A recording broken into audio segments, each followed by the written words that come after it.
Turabasuhuje inshuti bakunze b'ikiganiro amateka ya Bibiliya, aho turi kugaruka ku mateka y'intumwa za Yesu uko ari 12. Ubushize twarebeye hamwe amateka ya Andereya, kuri ubu ngubu tugiye gukomereza ku mateka ya murumuna we Simoni Petero. Uwo mwumva ni inkuru nziza bakate, tubahaye ikaze.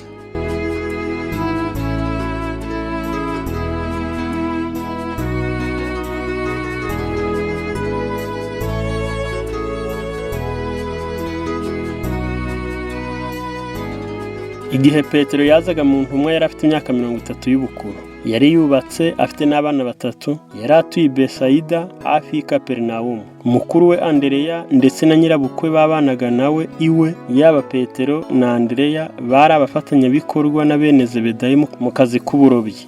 Umwami Yesu yari azi Petero mbere y'uko mukuru wamuzana mu ntumwa ari uwa kabiri muri zo. Igihe Yesu yamuhaga akazina ka kitiriro, yakamwise ari kumwenyura. Simoni Petero yarazwi cyane n'inshuti ze nk'umuntu uvuga ibitajyanye kandi uhubagurika. Yesu nyuma yaje gushyira ikimenyetso kuri iryo zina yari yaramwise. Simoni Petero yari umuntu uhubuka cyane ariko akagira kwizera kwinshi. Yagiye yemerera amarangamutima ye kugira umudendezo ukabije cyane. Yagiye ahura n'ingorane zikomotse ku kuvuga ibintu atatekerejeho. Uko guhubuka byagiye bishyira n'intumwa mu kaga batatekerezaga, kandi yagiye acyahwa kenshi na Yesu. Petero yari umuntu uvuga neza, afite impano yo kuvuga ndetse no kwigisha, kandi yari umuyobozi w'inyamibwa mu bantu, yihuta mu gutekereza ariko ntiyimbike. Yabazaga ibibazo byinshi biruta iby'intumwa zose zishyize hamwe, kandi nubwo ibyinshi muri ibyo bibazo byari byiza kandi ari iby'agaciro, bimwe byarimo kudatekereza n'ubusazi. Petero ntiyatekerezaga byimbitse, ariko ntiyari afite umutima mubi. Muri make yari umuntu ufata ibyemezo byihuse kandi akagira ibikorwa byihuse. Mu gihe abandi bari mu maganya no mu majune, mbere yo kubona Yesu ku nkombe, Petero akimubona yahise asimbukira mu mazi ajya ku nkombe gusanganira umwigisha.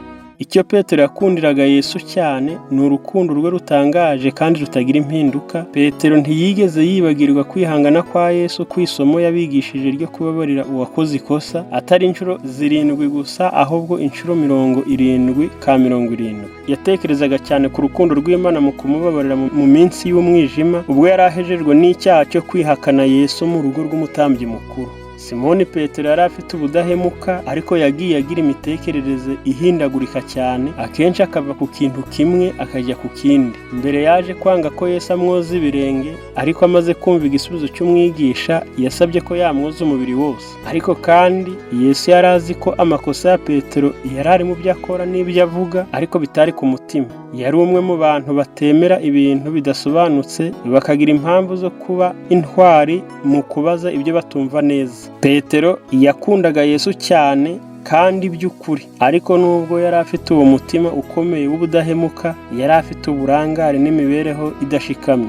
Ubwo yihakanaga umwami we ndetse n'umukiza we, nyuma y'uko umukobwa w'umugaragu amusabye kugira icyo atangaza ku kumenya Yesu, Petero yashoboraga kwihanganira ibibazo by'umubiri, ariko iyo yatungurwaga ntiyashoboraga kwihagararaho. Petero niwe wabaye wa mbere mu ntumwa za Yesu wabaye inkomarume mu kubwiriza bene wabo b'Abayuda, kuko Pawulo yabaye intumwa mu banyamahanga. Ariko nyuma y'igihe yaje kujya Antiyokiya, ubwo yahuye n'ibigeragezo by'Abayuda, ubwo yifatanyaga nabo mu kudasangira n'abanyamahanga. Nyuma Pawulo aje aramucyaha ati, ariko ubwo Kefa yazaga muri Antiyokiya namugishije impaka duhanganye, kuko yari yarabonetsweho n'umugayo, kuko intumwa za Yakobo zitaragerayo yasangiraga n'abanyamahanga, ariko zigezeyo ariyufura arabanena kuko yatinyaga abakebwe.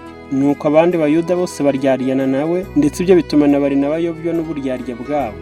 Ariko mbonye ko batagenda mu nzira igororotse ihura n'ukuri k'ubutumwa bwiza, mbwirira Kefa imbere ya bose nti, ubwo wowe uri umuyuda ukifata nk'abanyamahanga, ntiwifate nk'Abayuda, ni iki gituma uhatira abanyamahanga kwifata nk'Abayuda? Yongera kugarukira abakristo b'abanyamahanga. Nyuma yo kuva i Yerusalemu, kandi mbere y'uko Pawulo aba intumwa y'ingenzi mu matorero y'abakristo b'Abagiriki, Petero yagiye ahantu henshi asura amatorero yose kuva i Babuloni kugera i Korinto. Yanasuye kandi akorera mu matorero menshi yashinzwe na Pawulo.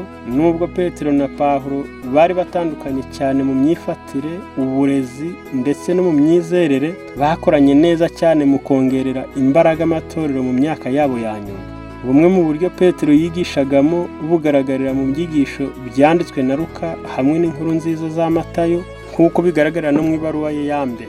Ariko Petero yakomeje gukora amakosa yo kugerageza gushishikariza abayuda ko Yesu ari umukiza w'abayuda kugeza ku munsi yapfiriyeho. Simoni Petero yakomeje kugira urujijo mu bwenge bwe hagati y'ibitekerezo by'uko Yesu ari umukiza w'abayuda cyangwa Kristo ari umukiza w'isi yose. Umugore wa Petero yari umugore w'umunyabwenge cyane, yakoze akazi neza imyaka myinshi nk'umwe mu bagize igisirikare cya Kristo, kandi Petero igihe yavaga i Yerusalemu yamubaye hafi ku ngendo ze zose ajya mu matorero no mu ngendo z'ibwirizabutumwa. Kandi ubwo umugabo we yicwaga Howe Kristo, umugore we nawe yajugunywe inyamaswa muri stade y'i Roma. Uyu mugabo Petero, inkoramutima ya Yesu, umwe mu basanzwe bari itsinda rya hafi ye, yavuye i Yerusalemu abwiriza ubutumwa bwiza bw'ubwami bw'Imana n'imbaraga n'icyubahiro kugeza igihe inshingano ze zose zarangiriye. Kandi yiyumvamo agaciro gakomeye igihe abamufataga bamubwiye ko azapfa nk'uko umwigisha we yapfuye ku musaraba. Turabashimiye mwe mwabanye natwe, aho tuzakomereza hamwe mu biganiro bitandukanye, by'umwihariko aho tuzakomeza kurebera hamwe aya mateka y'izi ntumwa 12. Naho ubutaha, Imana ibahe imyumvire myiza. Murakoze.